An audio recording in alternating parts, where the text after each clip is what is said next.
Texans are once again being asked to conserve power. It's the 8th time this month the power grid operator urged Texans to reduce energy. Today's notice lasts until 9 tonight in an attempt to avoid a power supply emergency. ERCOT says conditions are expected to be tight due to unexpected plant outages and low wind power. Officials say so far Texans' conservation efforts have helped avoid emergency operations. Residents can help by turning up the AC and not using large appliances. But what else can be done to help make the grid more reliable? Charlotte Scott reports on one new effort some Texans are trying. This is the brain of the virtual power plant. Scott Stambush sells excess power to the Texas grid. He's participating in a pilot program that allows customers to sell surplus energy in the ERCOT market. I've had this system since 2021, June of 2021.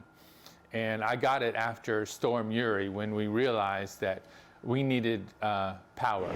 The grid failed during a winter storm 2 years ago. Hundreds of Texans died when they were left in the cold without power. Stambush and his family used his Tesla to stay warm during that storm. And now he's helping power the grid. I do feel like I'm making a difference. And I also know there are sick people who are dependent on electricity for their devices. And if the grid goes down on those people, they're in very big trouble. One way the Public Utility Commission of Texas, or PUC, is trying to make the grid more reliable during extreme weather events is through its virtual power plant program. Texans who have small energy resources like backup generators or solar panels that are connected to a battery storage system can sell their surplus power to the grid when called upon. It shows this energy coming from the solar and going straight to the grid. Stambush says the solar panels feed his Tesla Powerwall. When the grid needs power, it automatically sells the extra energy back to the grid. Last month, my electric bill was negative $124. So I not only had free electricity, but now I have a credit of $124. The month before that, I had a credit of $24. Stambush is one of 2 consumers that's participating so far. 6 more are in the process of joining. They've produced about 1.6 megawatts on a daily basis.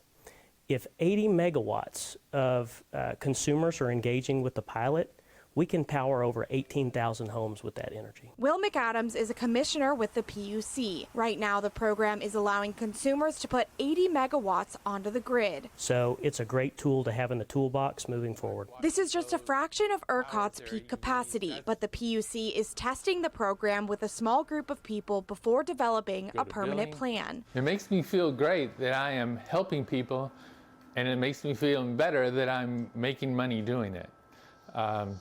So really, what else is there when you make money and help people at the same time? For Capital Tonight, I'm Charlotte Scott.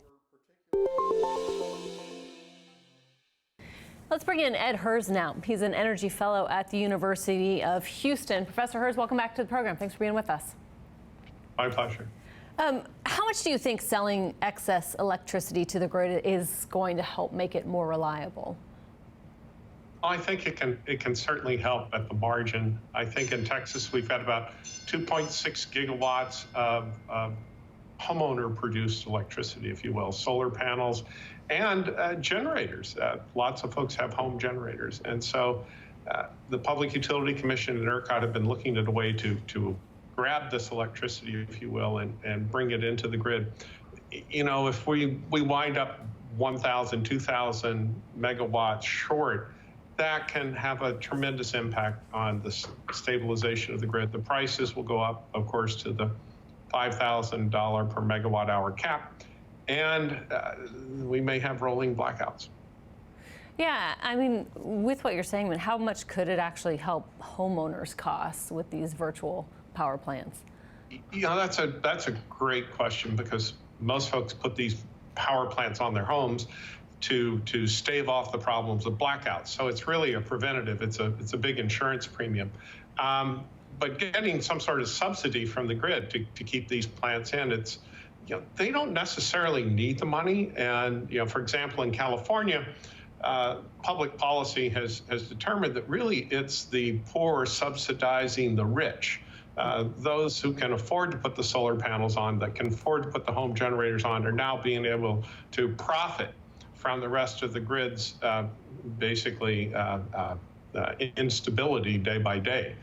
And the folks who pay those premiums are those who cannot afford to have the home generation installed. Yeah, I mean, right now it is limited, this pilot program. I mean, how big, and you're speaking to this, but how big would the program really need to be to actually help make the grid more reliable? You know, if you're just 1 megawatt short, the entire grid can kind of begin a cascading effect. And we don't know that ERCOT can actually isolate nodes on the grid to stave off a systemic failure. You know, 1,000 megawatts is significant on the grid. It's less than 1%, but still it's significant. This all comes as Texans are being called to conserve once again today. I mean, is this just par for the course given how hot it is? No, this is a result of inaction for many, many years. You know, the Texas state GDP grew from 1.25 trillion in 2010 to 1.99 trillion in 2021. And the portfolio of dispatchable generators, natural gas, coal, and nuclear power plants did not grow over that period of time. Now, certainly we've had a lot of growth in wind and solar, but you know, every Texan knows that only in the real hot days, the wind's not blowing. Yeah. So we need to have some additional generation capacity. We haven't done anything in the last 2 legislative sessions to ensure that we build more. Yeah, I mean, you're speaking to this again, too, but just what else do you think needs to be done, or what could be done quickly that lawmakers haven't tackled that could really help make this more reliable? We could add 10 gigawatts of batteries to the grid. We could add 5 to 10 gigawatts of natural gas-fired power plants. This is what was done in California to get them through the duck curve when the sun rolls down in the evening. It requires executive leadership. Just simply saying it's a free market solution is not going to get it done, because this is not a free market. Ed Hers with the University of Houston, thank you so much for your time. Happy to do it. Thanks for watching our YouTube channel. For more refreshing stories about your community, click the subscribe button over here. You can also download our Spectrum News app and tune in to Channel 55 on Dish and DirecTV to get live news coverage, weather updates every 10 minutes, and more. We'll see you then.